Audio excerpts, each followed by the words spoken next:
después del final de la Guerra Fría, el liberalismo, por un lado, tuvo un repunte, pero también toda la concepción, digamos, conservadora y de derecha. Porque hay un problema. En ciencia política uno se pone a estudiar cuando aparecen los programas de ciencia política. Los programas de ciencia política aparecen en los años 60 como alternativa al hecho de que el mundo socialista hacía política global a partir de los partidos comunistas.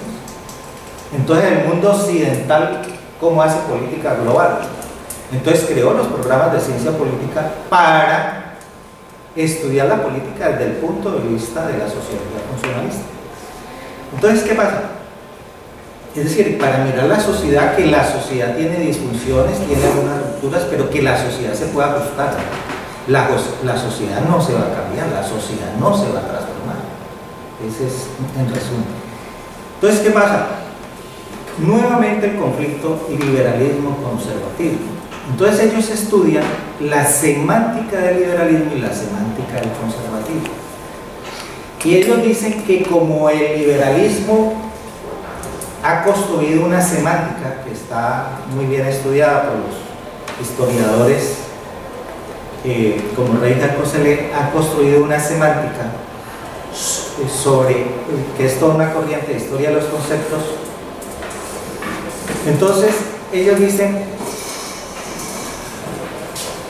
si el liberalismo ha construido esa semántica, el conservatismo lo que empezó a hacer del 70 fue a construir una serie de fundaciones, a tener unos grupos muy fuertes en las universidades para construir la semántica del conservatismo.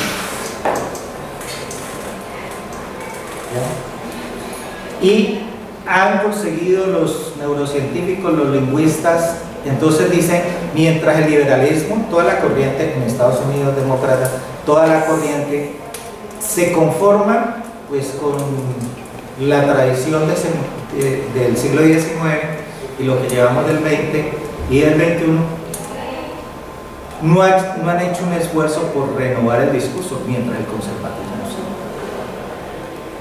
Entonces dice lo siguiente: esos estudios tan sofisticados sobre semántica los ha llevado a que a sus senadores, gobernadores, alcaldes, le hagan toda una ilustración de cómo es que ellos tienen que hacer los discursos. Entonces, un político es un experto en mercadeo social. Es decir, un político es un experto en decirle a la gente lo que la gente quiere oír, pero sin asumir compromisos en el lenguaje. ¿Sí? Por eso es que luego usted le dice, no, pero usted en la presentación en la asamblea dijo tal cosa. Mire lo que yo dije. Exactamente, yo dije eso. Usted me está diciendo que yo dije otra cosa. Yo dije eso. Entonces es un estudio sobre la semántica política tan fuerte, pero además de eso, en ese estudio se fueron a otro tema, y es que en Estados Unidos hay un libro sobre, en cierta medida, sobre educación ciudadana, sobre ética y valores, que es muy popular, ¿no? Como decir el manual que teníamos aquí de Carreño. Bueno, entonces él estudia una cosa. ¿Qué dice ese manual? Que es, digamos, la Biblia para educar en la familia a los hijos.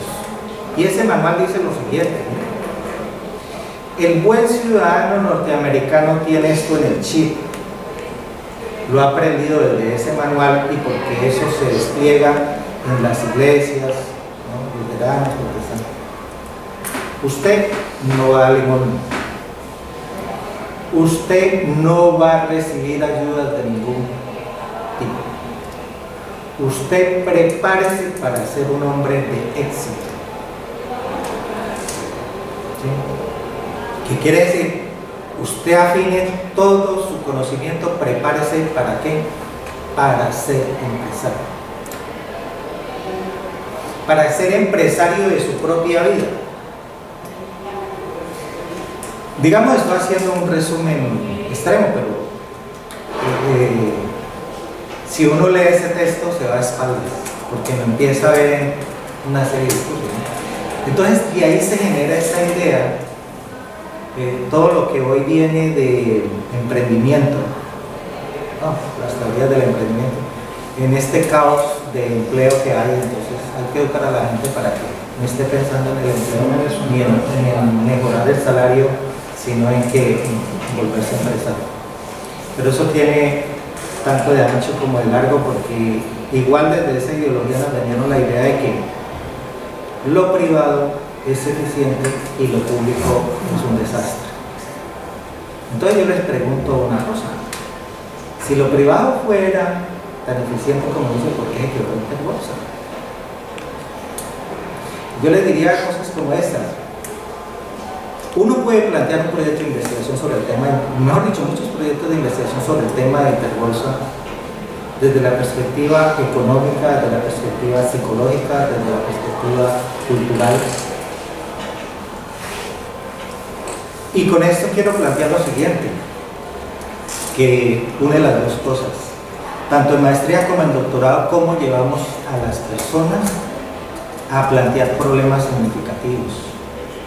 Porque yo me he encontrado con problemas que uno dice, hombre, resulta que le va a gastar 3 años a eso.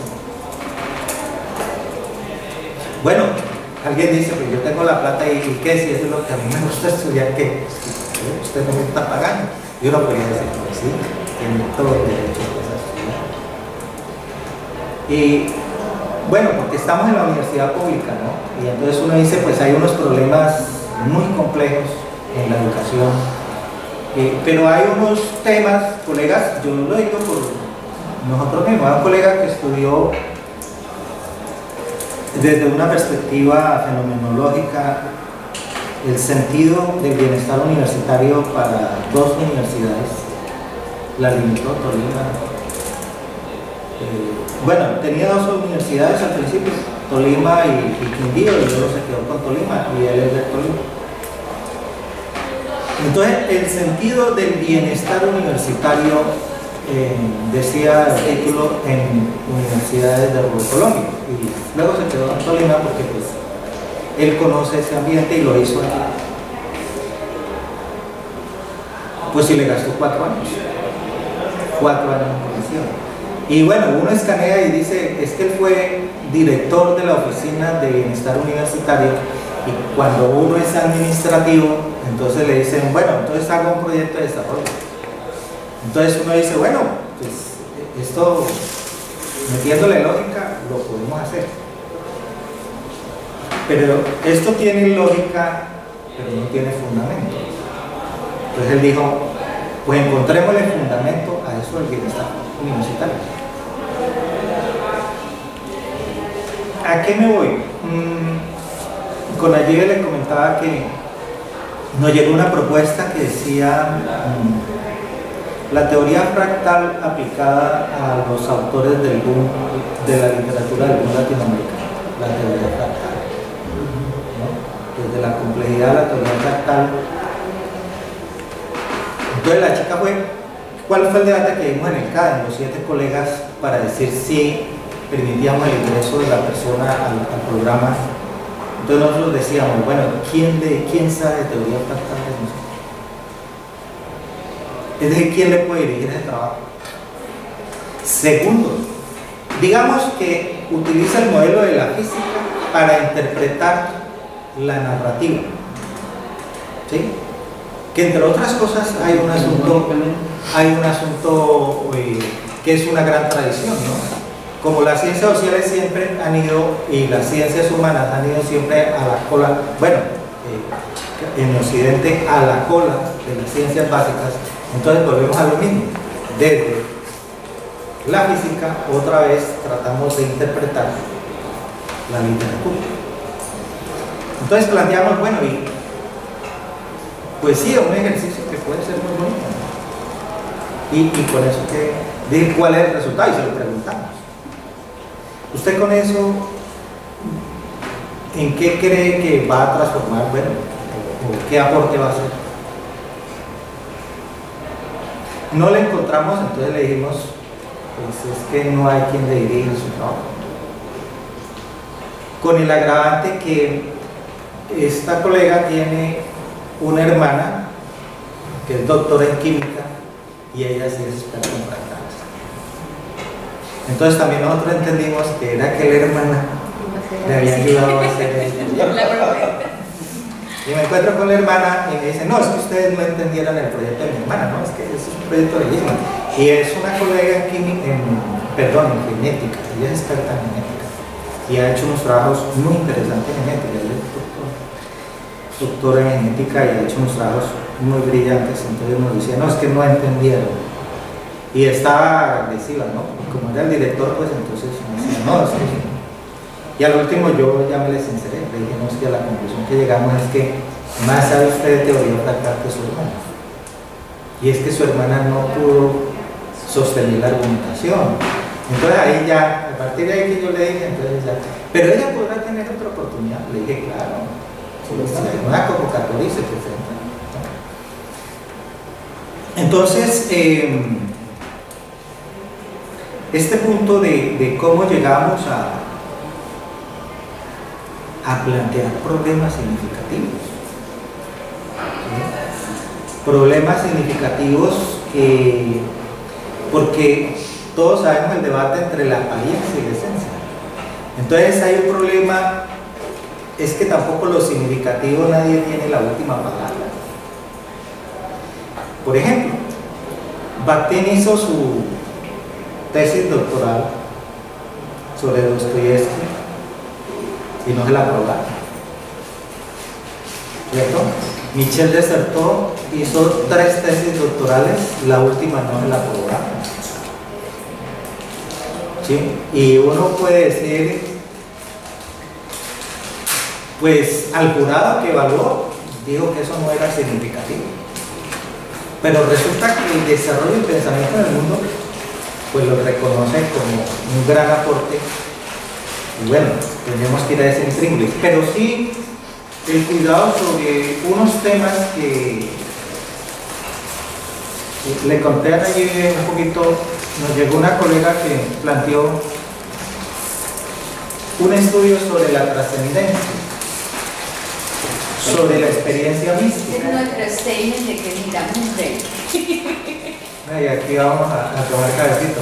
Entonces nos llega y nos plantea de que ella estudió filosofía en la universidad y bueno, quiere entrar al doctorado y vamos a preguntar, entonces ella quiere estudiar la trascendencia, quiere estudiar el por qué las apariciones y por qué las personas con la fe se curan y por qué hay personas místicas que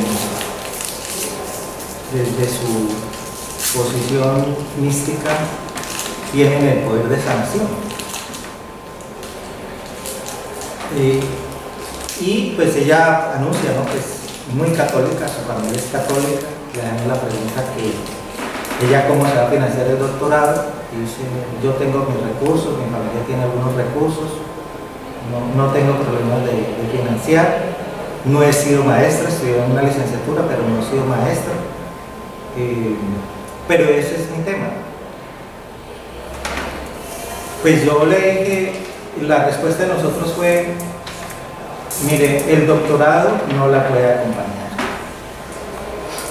No porque consideremos desde lo que manejamos de nuestras líneas de que ese es un tema menor, no lo consideramos así, posiblemente, pero nosotros no lo podemos acompañar. Yo le decía, porque en esta universidad sí hay 3 libros sobre teología, hay mucho. Entonces yo le decía, mire, conozco con mucho detalle las bibliotecas de la Universidad Javeriana y conozco la biblioteca del Episcopado en Bogotá, y el doctorado de la Javeriana es en filosofía y teología, y allá tiene doctores en filosofía y doctores en teología que sobre esos temas van años luz. La postura religiosa vista de una perspectiva académica. Entonces le dije, lo mejor que puede hacer es vincularse a ese doctorado. No, que ella no quería trasladarse de Popayán. que la familia no le permitía irse a estudiar abogado. Bueno, ahí dice ya. Pero en cosas que por responsabilidad tenemos que decirle a las personas, en la Universidad del Cauca llegó una persona más en el campo de la biología, y como se hizo el doctorado en ciencias ambientales, y ahí hay biólogos y todo eso, le dijimos, mire, pero es mejor que usted explore en este doctorado, tiene más recursos en el sentido de que está más cercano a su problemática. Ahora, hay un problema de fondo, y ahí lo dejamos para cuando vamos, es el tema de una de las grandes dificultades que nosotros tenemos es en toda Rubén Colombia, en todas las maestrías, aunque estamos en la educación, las perspectivas son tan múltiples, ¿no? Y como tampoco podemos hacer dogma en decir, bueno, el doctorado maneja estas teorías y todo el mundo tiene que inscribirse en estas teorías. Pero sí hay el problema en que nosotros, al doctorado de Colombia, nos llegan médicos, ingenieros, fisioterapeutas, educadores, licenciados, historiadores, ¿no? Enfermeras, fisiatras. Entonces, usted, bueno, y nos une la educación, el educar, la formación, el currículum. Pero, como se le exigió a los filósofos de la ciencia, ¿no? Si usted es filósofo de la ciencia, aprenda también un saber práctico. Porque ¿cómo así que va a ser filosofía de la ciencia y va a ser una teorización sobre el conocimiento, pero a la hora de decir usted, bueno, pero usted sabe matemática, usted sabe biología, usted sabe un idioma, o sea, yo no sé, como cuando Aboas, que fue un gran teórico de la antropología, se jactaba de que había escrito mucho, además fue director del Museo Etnográfico de Londres. Entonces se jactaba de que él escribía sobre las comunidades indígenas y que nunca había estado en ningún sitio, ni en Asia, ni en África, ni en América Latina. Y por eso es un debate en la antropología de cómo se ancla en el positivismo, de que toda antropología tiene que tener como presupuesto trabajo de campo. Un trabajo de campo y esa idea que yo pueda hacer especulación, que yo pueda hacer argumentación, que yo pueda hacer un discurso por la asociación libre, pues es complicado. Bueno, entonces vamos al punto de cómo manejamos esta disparidad que sucede en la maestría, cómo, ¿no? Nos llega gente más de la formación artística, otros en matemáticas. Ahí nos llegó un grupo de 6 que hacían trabajos en educación matemática y resulta que la línea era en enseñanza de las ciencias. Pero eso fue un golazo desde las lógicas de poder, una cosa muy horrible. Yo lo dije y lo debatí públicamente. El rector influyó para que, él es de matemáticas, ¿no? Del departamento de matemáticas, para que ese grupo todos fueran de matemáticas. Y así directamente. Entonces llegaron, pero resulta que los que podían orientar había un físico, un ingeniero, un químico. Y bueno, ¿y cómo les orientan educación matemática? Bueno, sí, tienen conocimientos, están cercanos, pero una cosa es enseñanza de las ciencias y otra cosa es educación matemática, una ciencia más particular. Entonces, eso fue la chichonera, eso generó muchos problemas. Y pues como en estas cosas la gente no dice, yo nunca les dije, se salieron de la ropa. Yo les dije, miren, esta es la verdad, que todo el mundo sabe, pero no somos capaces de llevarlo a un debate. Y si lo llevamos a un debate, entonces nos acaloramos porque tenemos que ocultar, generar unas cortinas de humo. Eso no le ayuda a una maestría. Tenemos que admitir, entonces necesitamos transparencia en la emisión. Ahí hubo ¿no? Y eso ya le está creando ruido. Le creó ruido porque entonces, como no había quien les dirigiera, ¿sabe qué dijeron? Bueno, entonces a nosotros nos tienen que dirigir profesores de la Universidad de Antioquia y la Universidad del Valle. Y entonces, ¿cuánto nos costaba pagarle a un profesor de la Universidad de Antioquia y la del Valle? Simplemente porque pues, hicieron una manipulación del proyecto. Entonces, sí, ¿qué hacemos con esa disparidad? Y si el debate de la educación, el debate sobre el currículo, la reflexión pedagógica nos permite tener un campo común que, siendo de disciplinas tan disímiles. Nosotros tuvimos el ejemplo, hizo la defensa de tesis el 3 de junio, Guillermo Rojas Quiseno, y él es ingeniero eléctrico. ¿Y qué hace un ingeniero eléctrico exitoso además? ¿Qué hace un ingeniero eléctrico estudiando un doctorado en currículo? Que nunca ha sido maestro ni nunca tiene la aspiración de ser maestro. ¿Qué haces?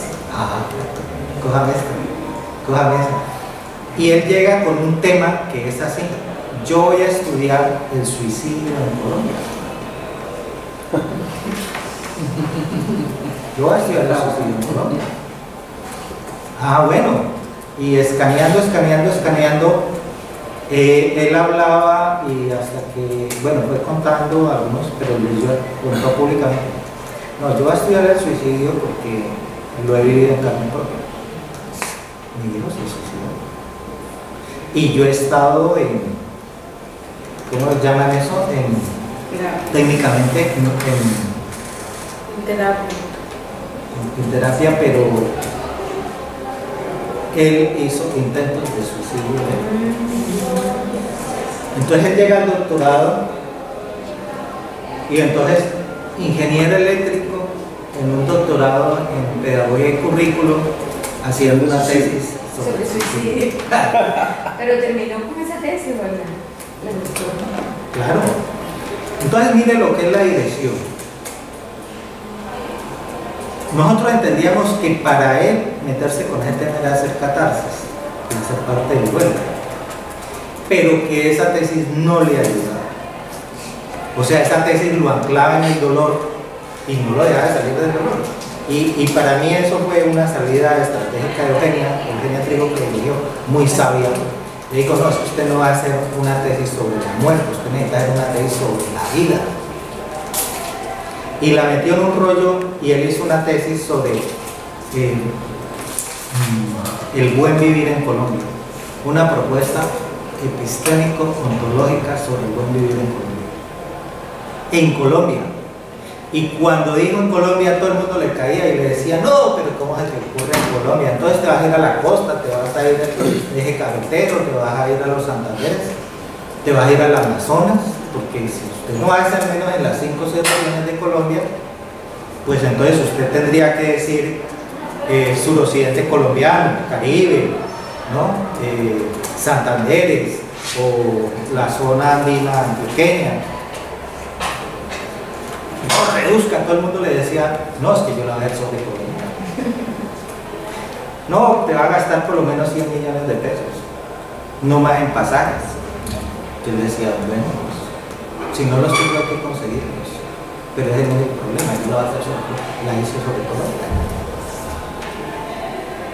Pero claro, es que él tiene recursos, ¿no? Claro. Es decir, él es una persona muy solvente. Pero, ¿y por qué? Ah, y en ese proceso le escribió un libro sobre el suicidio, y ahí él cuenta toda la historia. Conmigo tuvo mucha empatía, me contó muchas cosas.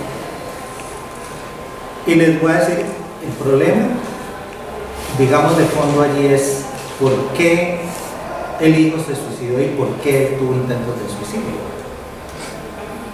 En un asunto de fondo de esta sociedad, y es este: el tema de la familia. El hijo se suicida porque el papá y la mamá no hacen familia, y el hijo tiene un duelo tan tenaz sobre la imagen del padre, que el padre responde económicamente, todo muy bien, colegio privado, todo eso, pero no hay acompañamiento.